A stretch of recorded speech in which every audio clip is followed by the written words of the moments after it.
સૂતજીએ કહ્યું, બીજી એક વાત જાણી લેવી જોઈએ કે બાનાલિંગ, લોહલિંગ, સિદ્ધિલિંગ, સ્વયંભૂલિંગમાં અને સમગ્ર મૂર્તિની પૂજા કરવાનો ચાંડાલોને કોઈ અધિકાર નથી. આ સાથે બિલી મહાદેવજીનું સ્વરૂપ છે. જે ભક્ત બિલી પૂજા દરમિયાન ભગવાન શિવને પાણીથી અભિષેક કરે છે અને જે ભક્ત બ્રાહ્મણને ભોજન કરાવે છે તે અનંત સુખ અને કીર્તિની પ્રાપ્તિ કરે છે. ઋષિઓએ સૂતજીને રુદ્રાક્ષનો મહિમા જણાવવા પ્રાર્થના કરી. સૂતજીએ કહ્યું, રુદ્રાક્ષ, વિભૂતિ અને ભગવાન શિવનું નામ, આ ત્રણેયનું પરિણામ ત્રિવેણી પરિણામ સમાન ગણાય છે.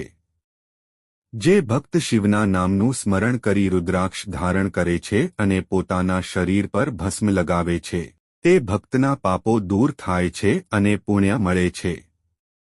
તે અન્યને પણ પુણ્ય પ્રાપ્ત કરવામાં મદદ કરે છે. આવા ભક્તના દર્શન ત્રિવેણીના દર્શન જેવા જ છે.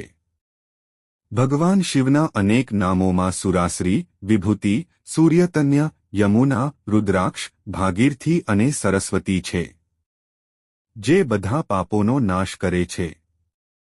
ભસ્મ એ તીર્થયાત્રાનું સ્વરૂપ છે. મહાભસ્મ અને સ્વલ્પ ભસ્મ તેના બે સ્વરૂપો છે. શ્રિત, સ્માર્ત અને લૌકિક પ્રકાર પ્રમાણે મહાભસ્મના અનેક પ્રકાર છે. એ જ રીતે સ્વલ્પ ભસ્મના પણ ઘણા પ્રકાર છે. બ્રાહ્મણ માટે શ્રૌત અને સ્મારતા અને અન્ય લોકો માટે સંસારિક ભસ્મ ધારણ કરવાનું વિધાન છે. ગાયના હાડમાં ભળેલી રાખને અગ્નિકૃત કહેવામાં આવે છે અને ત્રિપુંડ પણ આમાંથી જ બનાવવો જોઈએ. ત્રિપુંડમાં 3 રેખાઓ હોય છે. 3 આંગળીઓ વચ્ચે પ્રયત્નપૂર્વક ભસ્મ લઈને ત્રિપુંડ ધારણ કરવું જોઈએ અને પછી જ શિવના નામનો જાપ કરવો જોઈએ. રુદ્રાક્ષનો મહિમા ઘણો વિચિત્ર છે. હજારો વર્ષ પહેલા જ્યારે ભગવાન શિવ હજારો વર્ષો સુધી તપસ્યા કરીને પણ સંતુષ્ટ નહોતા, ત્યારે તેમણે પોતાની લીલાના પ્રભાવ હેઠળ પોતાની આંખો બંધ કરી હતી. તે સમયે તેમની આંખોમાંથી પાણીના કેટલાક કણો પૃથ્વી પર પડ્યા અને તે રુદ્રાક્ષના રૂપમાં જન્મ્યા. અયોધ્યા, મથુરા, લંકા, મલ્યાચલ, કાશી અને સહ્યાદ્રીમાં ઉત્પાદિત રુદ્રાક્ષ ભગવાન શિવના 4 વર્ગો અને વિષ્ણુના ભક્તોને આપવામાં આવ્યા હતા. ભગવાન શિવે સ્વયં રુદ્રાક્ષની અનેક જાતિઓ બનાવી. આમળાના કદના રુદ્રાક્ષને શ્રેષ્ઠ માનવામાં આવે છે. બદ્રીફળ જેવું માધ્યમ અને ગ્રામનું કદ અઘમ ગણાય છે. આમળાના આકારનો રુદ્રાક્ષ અશુભ પ્રભાવનો નાશ કરનાર, સૌભાગ્ય વધારનાર અને સફળતા આપનાર છે. 1100 રુદ્રાક્ષ ધારણ કરનાર શિવ સ્વરૂપ, 550 રુદ્રાક્ષ અને 300 રુદ્રાક્ષ ધારણ કરનાર મહાન ભક્ત ત્રિકોણીય યજ્ઞોપવીતાનું સ્વરૂપ ધારણ કરે છે. જે પવિત્ર ભાવના કરે છે અને 108 રુદ્રાક્ષ ધારણ કરે છે, તેને દ્રઢ વ્રત કહેવામાં આવે છે. નોંધનીય છે કે રુદ્રાક્ષ ધારણ કર્યા વિના શિવ નામની ભક્તિ ફળદાયી નથી. રુદ્રાક્ષના 1 થી 14 મુખ હોય છે. એકમુખી રુદ્રાક્ષ શિવનું સ્વરૂપ છે અને તે મુક્તિ અને આનંદ આપનાર છે. 2 મુખવાળો રુદ્રાક્ષ પાપનો નાશ કરનાર છે. ત્રિમુખી પૂર્ણતાનો સ્ત્રોત છે અને 4 મુખી ફળદાયી છે. આમ રુદ્રાક્ષના મુખ જેટલા વધુ તેટલા વધુ પહેરવા વધુ સારું રહેશે. રુદ્રાક્ષ ધારણ કરવાની એક રીત છે. રુદ્રાક્ષ નીચેના મંત્રોચ્ચાર કરીને ધારણ કરવા જોઈએ. 1 ઓમ હ્રી નમઃ, 2 ઓમ નમઃ, 3 ઓમ ક્લીમે નમઃ, 4 ઓમ હ્રી નમઃ, 5 ઓમ ક્લીમે નમઃ, 6 ઓમ હ્રી નમઃ, 7 ઓમ હમ હમ નમઃ, 8 ઓમ હમ નમઃ, 9 ઓમ હમ હ્રીમ નમઃ, 10 ઓમ હ્રીમ ક્લીમ નમઃ, 11 ઓમ ક્લીમ હમ નમઃ, 12 ઓમ ક્રમ ક્ષુરમ નમઃ, 13 ઓમ હમ ક્રામ નમઃ, 14 ઓમ શુમ ક્લુમ નમઃ. આ મંત્રોચ્ચાર વિના રુદ્રાક્ષ ન પહેરવો જોઈએ. રુદ્રાક્ષથી ભગવાન પ્રસન્ન થાય છે અને ભૂત પિશાચ પણ ડરે છે. રુદ્ર સંહિતા, સૃષ્ટિખંડ. એક સમયે શૌનક અને અન્ય ઋષિઓએ કુતૂહલથી સૂતજીને નૈમિષારણ્યમાં કેટલાક પ્રશ્નો પૂછ્યા. તેઓએ પૂછ્યું ભગવાન શિવનું શ્રેષ્ઠ સ્વરૂપ અને પાર્વતીની સાથે તેમનું દૈવી પાત્ર શું છે, ભગવાન શિવ કઈ રીતે પ્રસન્ન થાય છે અને જ્યારે તેઓ પ્રસન્ન થાય છે ત્યારે શું પરિણામ આપે છે. બ્રહ્મા, વિષ્ણુ અને મહેશ ભગવાન શિવના અંગોમાંથી જન્મ્યા હતા. તો પછી આમાં મહેશને સંપૂર્ણ તરીકે કેમ સ્વીકારવામાં આવે છે? સૂતજીએ ઋષિઓને કહ્યું કે એક વખત નારદજીએ બ્રહ્માજીને આવા જ પ્રશ્નો પૂછ્યા હતા.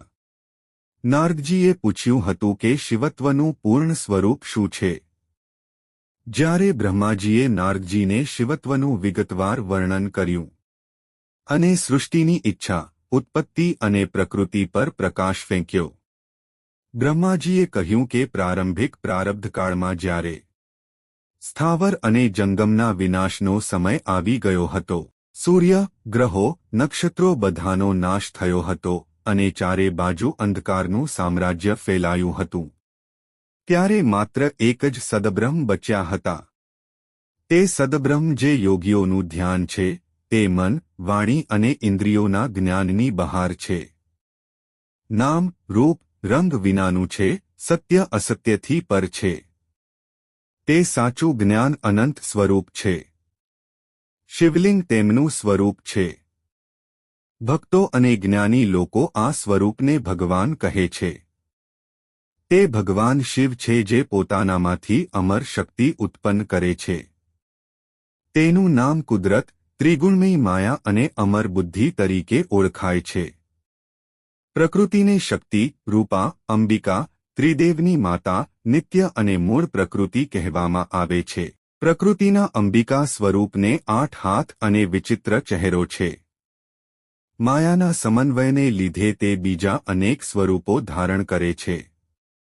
પરબ્રહ્મ શિવે તેમના માથા પર ગંગા અને કપાળ પર ચંદ્ર ધારણ કર્યા છે. તેમને 3 આંખો, 5 ચહેરા અને 10 હાથ છે. તે કાળ સ્વરૂપ ભગવાન છે અને ત્રિશૂળ ચલાવે છે. તેમણે પોતે કાશીના રૂપમાં પોતાના શિવ વિસ્તારની સ્થાપના કરી છે. આ શિવ ક્ષેત્ર ક્યારેય શિવ અને પાર્વતીથી રહિત નથી. તેથી તેને બિન-મુક્ત વિસ્તાર કહેવામાં આવે છે. સૃષ્ટિની ઉત્પત્તિ વિશે બ્રહ્માજીએ નારદજીને કહ્યું કે સૃષ્ટિની ઉત્પત્તિની ઈચ્છાનો ભાર ભગવાન શિવે પોતાના પર ન લીધો. જ્યારે સૃષ્ટિની ઉત્પત્તિની ઈચ્છા પ્રબળ થઈ ત્યારે તેના દક્ષિણ ભાગના 10મા ભાગમાંથી એક માણસનો ઉદ્ભવ થયો. ભગવાન શિવે તેમનું નામ વિષ્ણુ રાખ્યું અને મહત્વના કાર્યને પૂર્ણ કરવા માટે ઉગ્ર તપસ્યા કરવાનો આદેશ આપ્યો. વિષ્ણુજીએ લાંબા સમય સુધી તપ કર્યું. પછી ભગવાન શિવની કૃપાથી વિષ્ણુજીના શરીરમાંથી પાણીની અનેક ધારાઓ નીકળી અને તેમનાથી મોહિત થઈને વિષ્ણુજી સૂઈ ગયા. પાણી પર સૂવાને કારણે તેમનું નામ નારાયણ પડ્યું. તે સમયે ભગવાન વિષ્ણુથી જ તમામ તત્વોનો જન્મ અને વિસ્તરણ થયું હતું. સૌપ્રથમ પ્રકૃતિ અને પછી તેમાંથી 3 ગુણ ઉત્પન્ન થયા. 3 ગુણમાંથી અહંકાર ઉત્પન્ન થયો. અહંકારમાંથી 5 તન્માત્રો, શબ્દ, સ્વરૂપ, રસ અને ગંધ અને તેમાંથી પૃથ્વી, જળ, આકાશ, પ્રકાશ અને વાયુ એ 5 તત્વો ઉત્પન્ન થયા. આ પછી 5 જ્ઞાનેન્દ્રિયો આંખ, કાન, નાક, જીભ અને ચામડી અને 5 ક્રિયા ઇન્દ્રિયો વાણી, પગ, હાથ, ગુદા અને સંવેદનાનો જન્મ થયો. આ રીતે ભગવાન શિવની ઈચ્છાને કારણે આ 24 પ્રકારના સાર તત્વરૂપકો પ્રગટ થયા અને બધા ભેગા થઈ અને બ્રહ્મ સ્વરૂપે પાણીમાં સૂઈ ગયા. જ્યારે ભગવાન નારાયણ નિદ્રાધીન થયા ત્યારે ભગવાન શિવની ઈચ્છા મુજબ તેમની નાભીમાંથી એક કમળ ઉત્પન્ન થયું અને પછી તે કમળમાંથી ભગવાન શિવે મને એટલે કે બ્રહ્મા બનાવ્યા. આગામી કથા સાંભળવા માટે ભાગ 7 જોવો. જો તમને આ વિડિયો પસંદ આવ્યો હોય તો વિડિયોને લાઇક કરો અને ચેનલને સબસ્ક્રાઇબ કરો.